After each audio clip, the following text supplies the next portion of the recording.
the side of the ring because it's time for Ringside. Got a bunch of news lined up for you, ladies and gentlemen. So without further ado, we're just going to jump straight into it. WRKD Wrestling says Brock Lesnar is, quote, expected to appear at Money in the Bank, and he'll do so in order to shoot an angle to get a rubber match with Cody Rhodes at SummerSlam.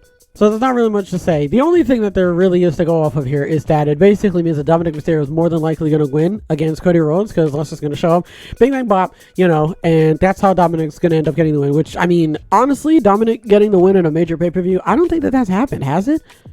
I don't think, at least in a singles match, I don't think that he's gotten a win in a major pay-per-view in a singles match. So, I mean, that really should tell you a lot about how they not so much feel about Judgment Day, but about Dominic Mysterio, like, personally, like, individually. You know, the fact that they are, and I know that it's not off of, like, I know that he's not pinning him clean, but, like, the fact that they're even considering, like, hey, Dom, you're going over Cody Rhodes because of Brock Lesnar, but you're going over Cody Rhodes. Like, that's definitely gotta account for something. Well, there we go. We finally have the, conclusion, I guess, because it's the rubber match. So, yeah, I guess we finally have the conclusion of that. So, yep, Brock Lesnar's going to show up, smack him up, and Dom's going to get the win. So, can't wait to see that.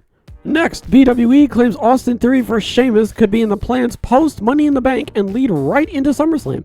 I'm happy to know that Sheamus is still in the title picture. I know how that sounds, but, like, I'm glad to know that he didn't just, like, lose the, because wasn't he feuding with Austin? He wasn't, like, feuding with Austin, but, like, wasn't he in a match with Austin on, like, 2 SmackDowns ago or something like that? My brain is, like, mush because there's just been, like, so much wrestling. So, I don't know if it was in a U.S. title match. Either way, I'm not going to make any calls right now. I'm not going to make any predictions right now on who could potentially win that match. I'm just glad to know that they're moving forward with, like, Sheamus and Austin Theory because, to be fair, so far from what I've been seeing, Austin really has been doing a whole lot in with the U.S. title. So, I'm glad that they're finally doing something. Next, Gable Steveson is, quote, picking things up at the WWE Performance Center and is, quote, gonna be better than a lot of people originally thought, according to Dave Meltzer on Wrestling Observer Radio. I don't care how good he's gonna be. Can I just say, I don't care. I know he's gonna be good. He's an Olympic gold medalist. I'm sure if you've been training for a very long time just to be in the Olympics, it's not really gonna be too hard for you. I know that it's, like, not the same thing, but the point I'm trying to make is that I know he's gonna be good. I know he's gonna be good. That's not my point. My point is that where is he? You know? And obviously, he's training for the Olympics. I know. So maybe don't worry about this. Maybe take your priorities to, like, you know, the Olympics. Just a thought. But he has been cropping up. Like, he literally just appeared on NXT. Like, he just showed up and was like, hey, you want to train with me? Okay. Where have you been for the last... Doesn't matter. Hopefully by the end of the year. I get the end of the year, beginning of the year, he is going to be in a ring. Lord, at least stand in the ring. That's just me. That's all I'm saying. Next, Fightful Select notes Bryan Danielson has been working creative for AEW on the first couple of weeks of Collision, and he's been, quote, very valuable in his role, working with talent on their creative direction. I talked about this before. I'll say it again for those who did not catch the episode, but if there's anyone that you're going to have on the creative team, it definitely needs to be a guy like Bryan Danielson. I would definitely put a lot of trust into his direction and his vision and what he thinks is best for, you know, the not so much the company, but, like, you know, the matches and stuff like that, you know what I mean? And it's like, you know, what's her name, Molly Holly, you know, and what's his name, Michael P.S. Hayes, you know, like, wrestlers who wrestled producing the wrestling matches. It makes sense. So he has a hand in how everything goes when it shows up on TV, and for that, you know, I'm perfectly okay with that. I don't know about you, so yeah, I mean, if this is the direction that Collision is going to be going in, I am definitely looking forward to how it's going to end up in the future. Sticking with AEW, per Observer Radio's Brian Alvarez, Adam Cole became sick and began vomiting after flying into Toronto from a Comic-Con appearance last weekend. Britt Baker experienced similar symptoms this week, leading to her Dynamite match being postponed. If this was WWE, okay, let's rephrase this. If this was WWE Vince McMahon era, I think what would have happened is they would have just had nothing. There would have been nothing. The match would have been postponed. It would have been put on Twitter, and that would have been it, you know? Or they would have advertised the match like, hey, this is going to happen, and then just quietly didn't say anything about it, right? And then everybody would yell about it on Twitter anyway, right? And what I like is that despite the fact that it was kind of like a type of match, if you know what I mean, right? Ruby cut a promo and it was really good and it was really effective, and the match wasn't just like, it wasn't 100% one-sided, but you kind of knew what the vibe was going in. Like, you knew that the match was postponed, but I still like that they gave Ruby a match. I remember saying that out loud. Like, I'm really happy that they didn't just completely throw it all away, and I like that Ruby actually did have a match. That's good to know going forward, and hopefully Britt Baker makes a speedy recovery. Finally, on a recent House of Wrestling, Konnan, quote, guaranteed he's going to bring a Lucha Libre show to a major U.S. network within the next 2 years. Lucha Libre, mama. Lucha Underground. Lucha Underground, question mark? I don't think it's going to be Lucha Underground. I think that he is just going to make a Lucha Libre wrestling, what is it? I don't want to say community show. I don't know why I wanted to say community. I don't know why, because look at that word. Anyway, he's going to bring it. I like that. Good. Like, I like that AEW is different from WWE. I like that WWE is different from AEW.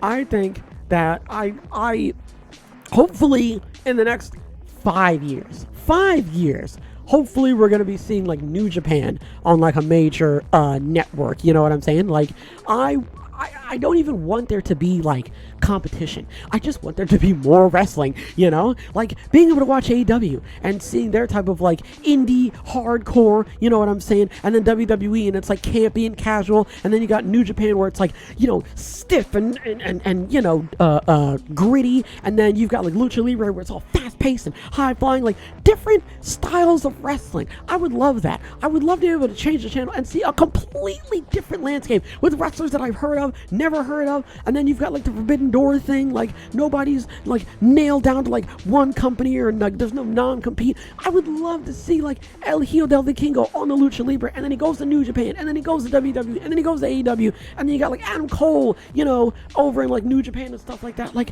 I would love to see that. Just a big pot, just a big fat steamy pot, you know, of all types of meats and sauces and vegetables, and it just tastes amazing. And it's like that thing that like I don't know how true this is, but apparently like in some like third world countries there's like this big pot that they're constantly like keeping warm and like cooking, and it stews for like months, and like you just like dip your bowl in there and you just get a nice hearty meal out of it for like weeks on end. I would love that. I think that that's great. Let's just keep that in the back of our minds and continue on with enjoying whatever wrestling you're watching right now, whatever it is. Just continue on with that, and if we hear any rumblings about it, great, and if we don't, it's all right. It's fine. That's all right. I'm not expecting anything. Nothing against Konnan. It's just, I know how that type of stuff, you know, it starts out and then like it may not be the same when it ends. So for right now, I think let's just keep our hopes up, right? And stay positive.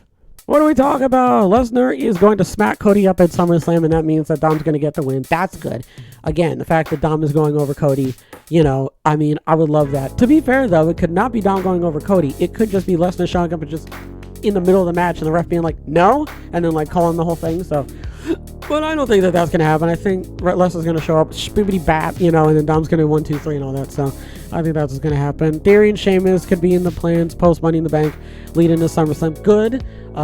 So far, at least from what I could tell, they haven't really been doing anything with the U.S. title. I don't know if I've just been blind to that. It really seems like they've been focusing fully on Money in the Bank, which makes a lot of sense. There's a lot going on, right? So, it kind of makes sense that we haven't really heard anything. I haven't really seen Austin Theory. Is it me? Am I an idiot? I swear I've been watching a lot of like Raw and SmackDown. Well, no, he's on SmackDown. That's true. And I'm gonna be totally honest. Sometimes I'll fall asleep through the show. That's just my own issues, to be totally honest with you. So maybe like Austin Theory's like poking his head out and then going back to what he was doing. Other than that, though, all in all, I am very happy to hear about this, and I can't wait to see how they're gonna do that. Stevenson, fine, great. I'm not like mad or anything. It's just like he was away for like a really long time, and now all of a sudden he's back, and everybody's like, oh, okay. It's like, well, all right, you know what? He's back. I'm looking forward to what he's gonna end up doing. I just hope that he doesn't like do it and then he just disappears again. That's all I'm saying. It's weird to be gone for a really long time and then just come back. Why am I talking like Donald Trump? Anyway, I'm just glad he's back. We're just going to leave it at that. I'm glad he's back.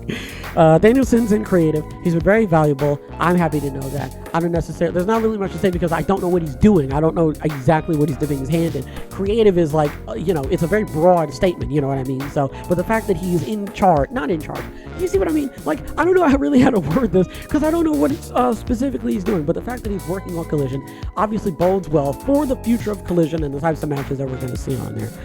Adam Cole got sick, and that's how Britt Baker got sick. They did say that on Dynamite. Shouts out to them. Again, I like what they did with Ruby Soho. I like that she cut a promo on Britt. I like that, they didn't just like cancel the match and that was it. You just didn't see anything. I like that Ruby still got a match, so I'm really glad that they handled it in the way that they did. And Konnan guarantees he's going to bring a Lucha Libre show. I would love to see it. I don't necessarily know how concrete it's going to be in like the next couple months or the next year and some change, you know what I'm saying? And I'm not saying it's not going to happen, but 2 years is a long time, and a lot can happen in 2 years. So let's not immediately assume that like this thing is going to happen or that thing's going to happen. Let's just be patient. Be patient. Also, keep an open mind, because again, 2 years, a lot can happen, right? Be patient, keep an open mind, and right now, just keep doing what you're doing. That's all I really have to say. Folks, that's going to do it for this episode. Hopefully everybody has a wonderful tonight and a wonderful tomorrow. As always, big hugs. Big hugs all around.